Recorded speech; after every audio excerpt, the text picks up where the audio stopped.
on the battlefield. What does my status yield in this society? Will it gain me notoriety, or will they lie to me? The Civil War was a pageantry of so many extreme emotions and passions. It was, in many people's view, the defining moment of what it is to be an American.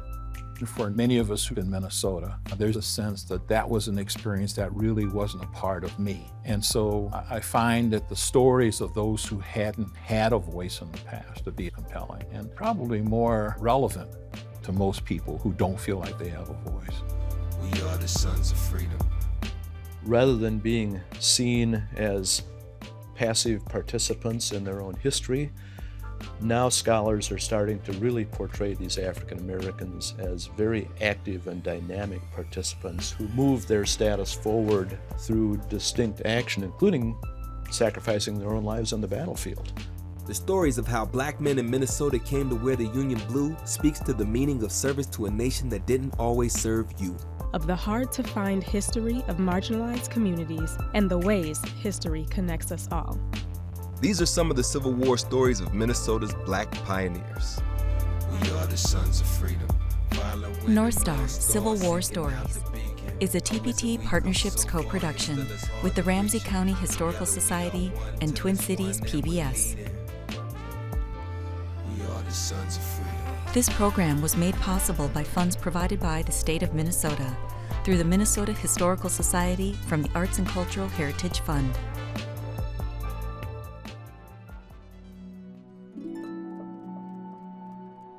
At the onset of the Civil War, black men weren't seen as having the character, courage, or capability to fight for their freedom. The Union Army generals and the politicians' original stance on black participation in the Civil War was to bar it. Lincoln's Emancipation Proclamation set the stage for African Americans to join segregated units. But why risk it when the war was well underway? It makes sense, therefore, for African American men who weren't expected to fight to just sit back and let it happen. And I think a lot of society expected blacks to sit back. It became critical for African Americans precisely for that bias that they knew existed in society, that it wasn't just an issue of becoming free. So when an African American signed up to fight, what he was doing was laying the groundwork for a future that he hoped would be governed by dignity and respect.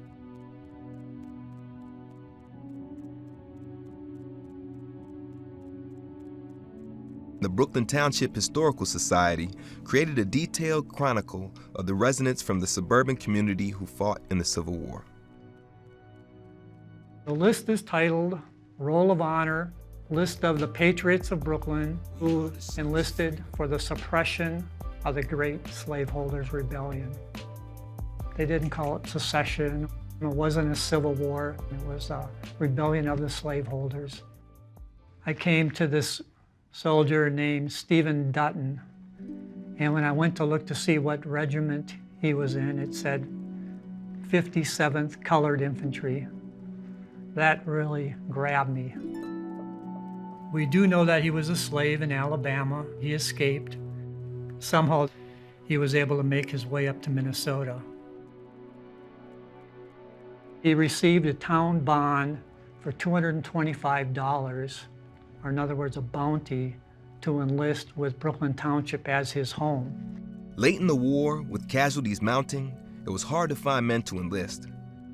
So to avoid a draft, communities would offer a bounty to volunteers. Because he was willing to enlist, towns were fighting for him and they were actually bidding for him. And he actually took a lesser amount because a soldier from Brooklyn Township, his name was Thomas Green, with the 3rd Minnesota Infantry Regiment. And in '64, he became an officer in a colored regiment. And he enticed Stephen Dutton to enlist from Brooklyn Township and be a part of his 57th U.S. Colored Troop. So that was the connection of Stephen Dutton to Brooklyn Township. Offered up a bounty for the volunteers. Only way to be a patriot was be a pioneer. So the 57th U.S. Colored Infantry was stationed in Arkansas, mostly in Little Rock, For the most part, they were on guard and garrison duty, although they did fight in a few skirmishes. So we know that he came back to Minnesota in 1865. With his army pay and his bounty, Dutton bought land and was listed in the 1870 census as the only African-American farmer in Minneapolis. The black veteran would see himself reflected in the diverse community Old Brooklyn Township has become. Well, we have a large Liberian population in Brooklyn Center and Brooklyn Park. And of course, the reason why they're here today is because of the Civil War in Liberia. And it was very important for me to get these books into the schoolrooms, into the classrooms. Despite his continued research, Darrell Sanders has not yet found Dutton's final resting place. So he's in an unmarked grave somewhere, and I've been looking for him for 10 years. Well, it'd be wonderful, of course, if we had diaries and memoirs and other kind of documents of those 100+ black men who had participated in the Civil War and who were Minnesotans or who ended up in Minnesota. Without a grave marker or personal accounts, Dutton at least now has an honor for his service inspired by the American Revolution. So they thought that anyone who was going to fight to preserve the Union should be again called a patriot.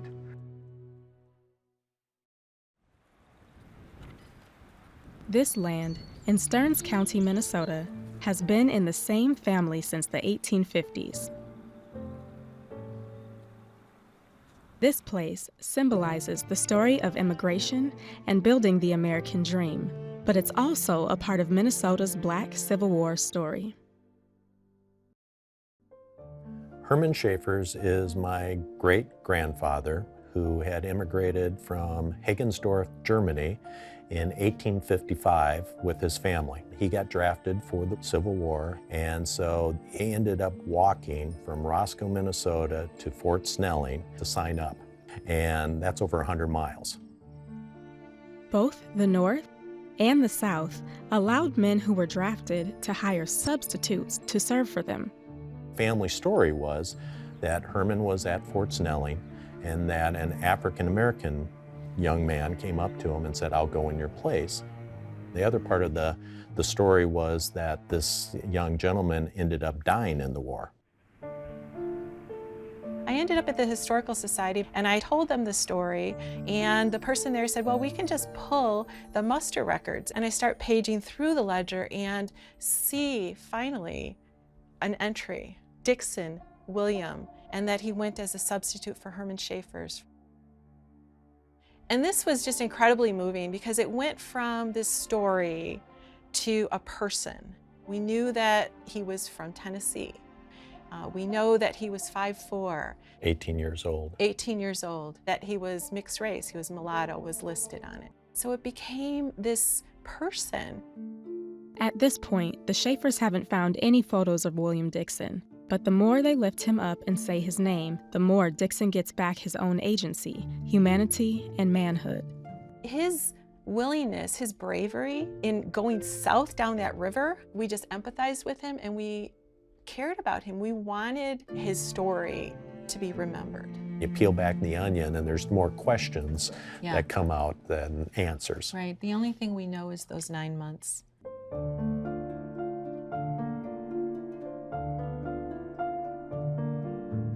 When Dred Scott was here, he was Dr. Emerson's slave.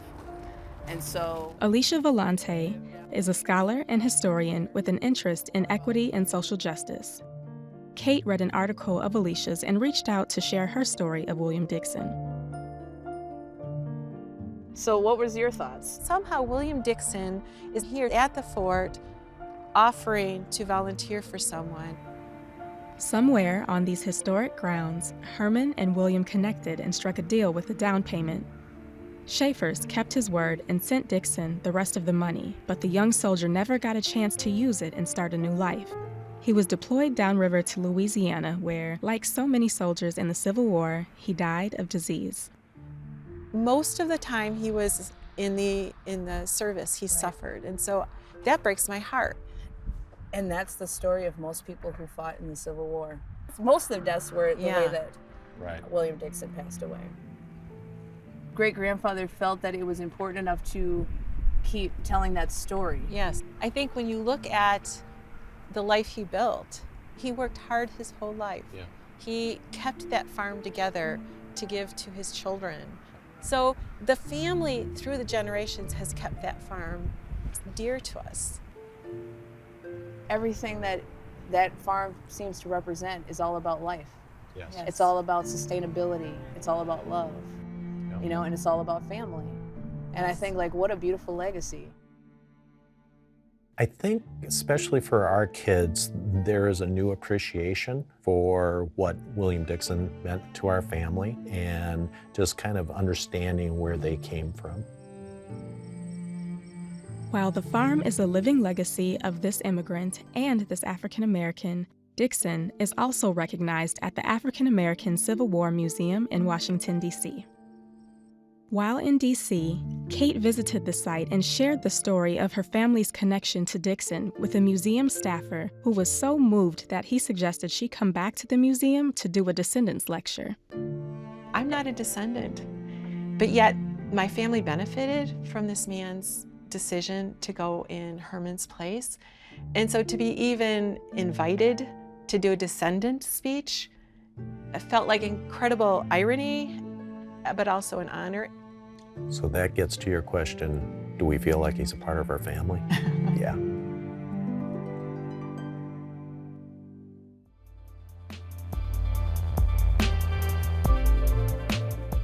From Europeans to Southeast Asians and Africans, many have come to Minnesota because of the disruption and dislocation caused by war. African Americans share a part of this refugee experience.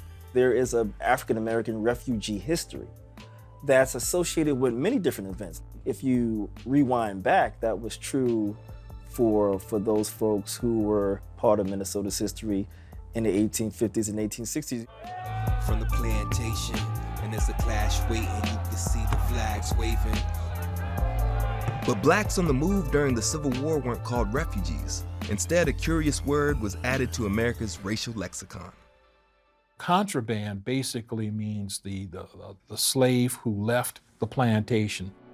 General Benjamin Butler coined the term contraband. General Ben Butler said, these people are contraband of war. They are no different in a sense than the mules, than the horses, than anything else that we capture from the enemy. They are contraband of war being used for war purposes. Contraband tended to dehumanize blacks, but that was the language of the middle years of the Civil War because there were a number of slave-owning states that had not seceded. And so the federal government was constantly walking a tightrope in fighting this war without alienating a lot of potential Southern allies who wanted to keep their slaves. In fact, this tightrope walking meant Lincoln's Emancipation Proclamation didn't free all of those in bondage. The Emancipation Proclamation only included those states that were still in open rebellion against the Union. The 13th Amendment would free all enslaved blacks, but those in border states like Missouri weren't waiting and set out to find their freedom. Some of these contraband were brought to Minnesota to work as teamsters during the Dakota War.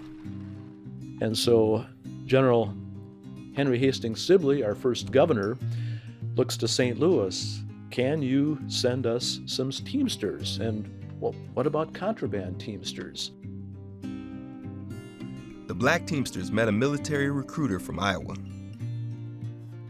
A man named Alexander Clark came up here to Fort Snelling to recruit. He knew that all these guys were coming back. So Clark recruited 30-some of these ex-teamsters to go with him down to Keokuk, Iowa, to join what became known as the 60th United States Colored Infantry. At that time, it was the 1st Regiment, Iowa Infantry of African descent. Here you have this Iowa unit that's African American, and almost half the guys say that they are from Fort Snelling, Minnesota. We are the sons of freedom. Their job in Helena, Arkansas, was to protect a series of federal plantations. At one point, there was word received that a force of Confederate cavalry was coming in to raid the plantations. So an expedition of these African American troops infantry and artillery was sent out toward Big Creek, Arkansas.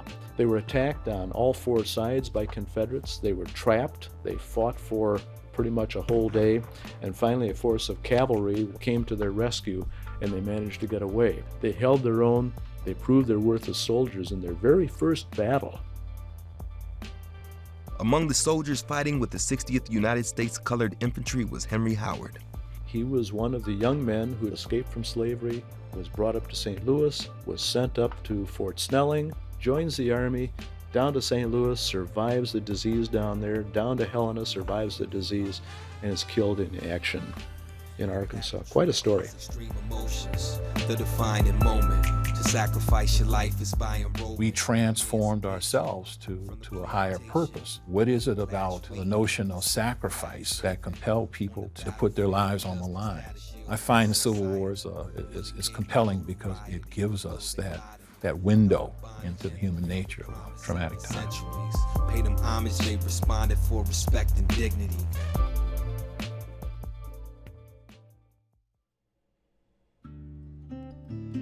The African-American soldiers of the 39th U.S. Colored Infantry presented this saber to their Colonel Azora Stearns of Olmsted County, Minnesota. He was one of many white Minnesotans who became officers in black regiments. Sometimes African Americans would develop close ties with their officers, so that when their officers had finished their tours of duty, the African Americans would follow them back to their homes. Among the black veterans to migrate to Minnesota after the war was Dakota County's George Daniels. He served with William LeDuc from Hastings, Minnesota. This carriage house on the historic LeDuc estate is where George Daniels called home as he started his post-war life in Minnesota, and where he is still celebrated as a pioneer of Dakota County. Another celebrated black Civil War veteran is Litchfield's lamplighter, A. Van Spence. He was born in 1837 in Alabama, and he was a slave. And during the Civil War, he was forced to fight for the Confederacy, and he deserted and joined the Union Army. Lieutenant Frank Daggett was a draw for Van Spence to make his home in Meeker County.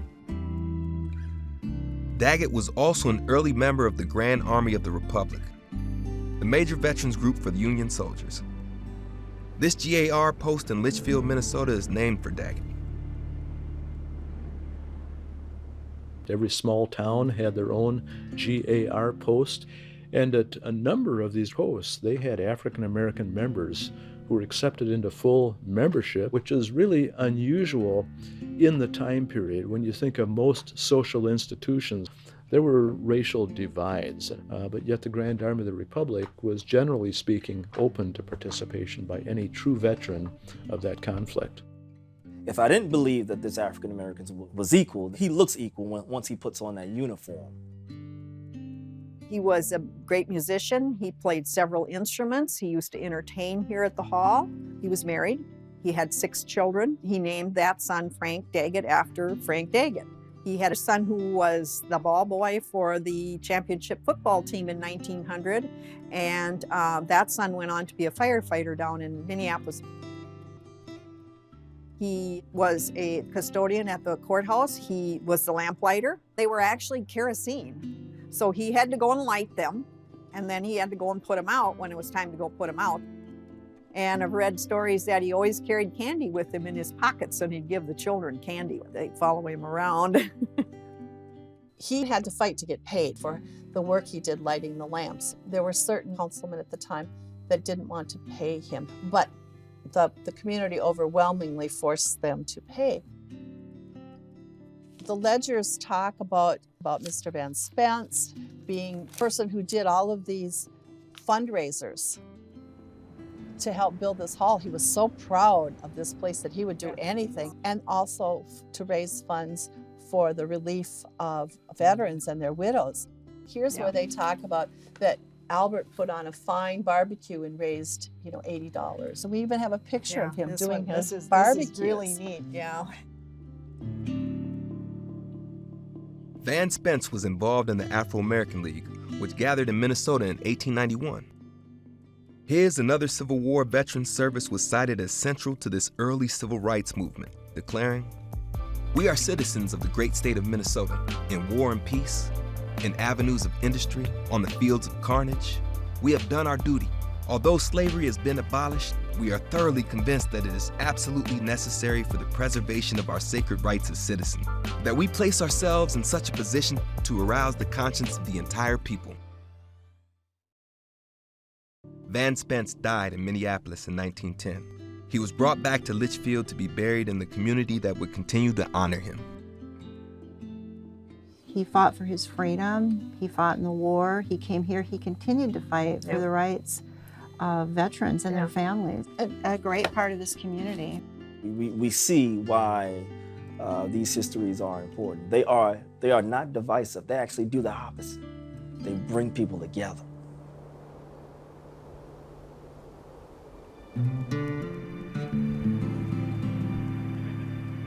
Cemeteries are an art gallery and a place of faith, a space for family and history. In Minnesota, African American Civil War stories can be found in these common grounds.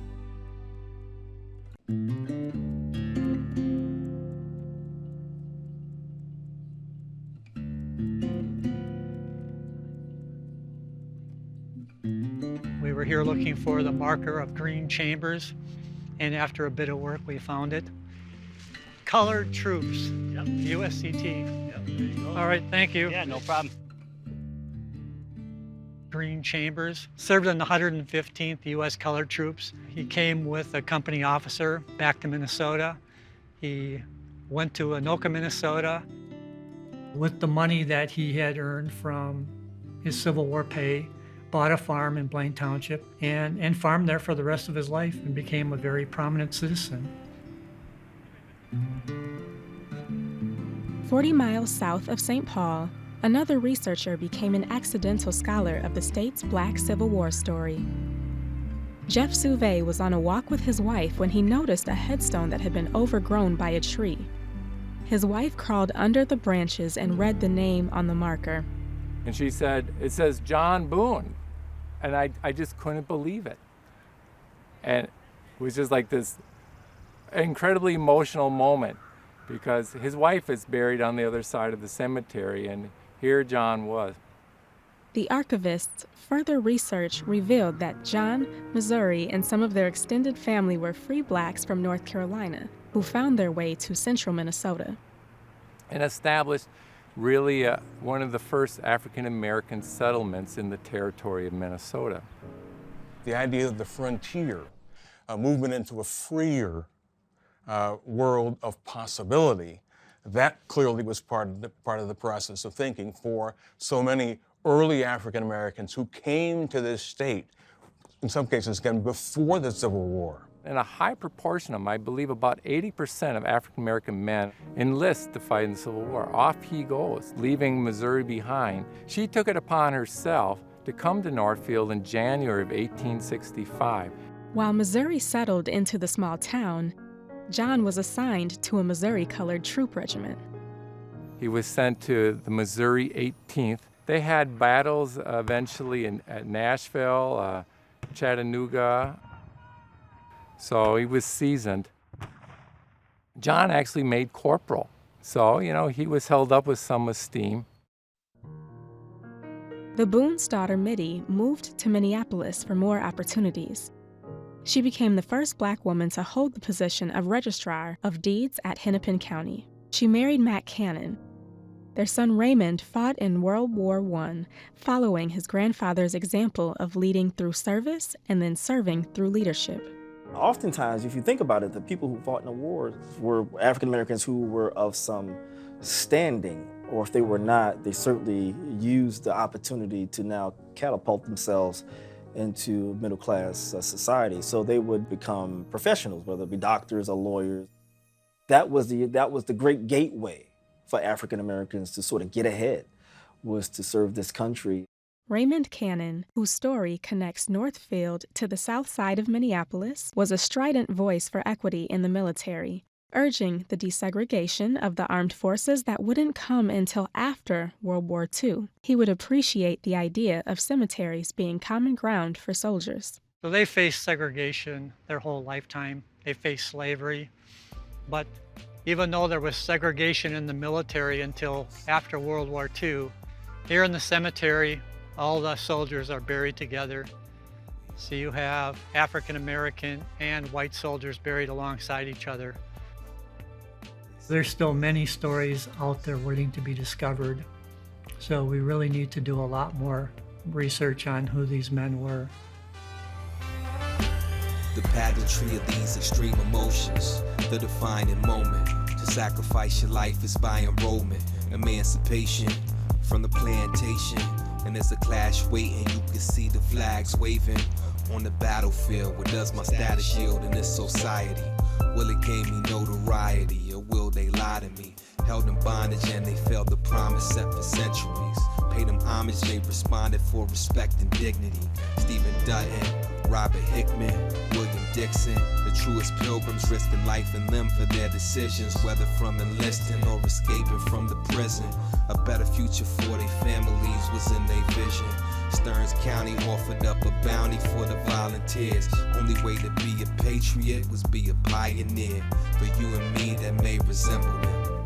In the land North Star Civil War Stories is a TPT Partnerships co-production with the Ramsey County Historical Society and Twin Cities PBS. This program was made possible by funds provided by the state of Minnesota through the Minnesota Historical Society from the Arts and Cultural Heritage Fund.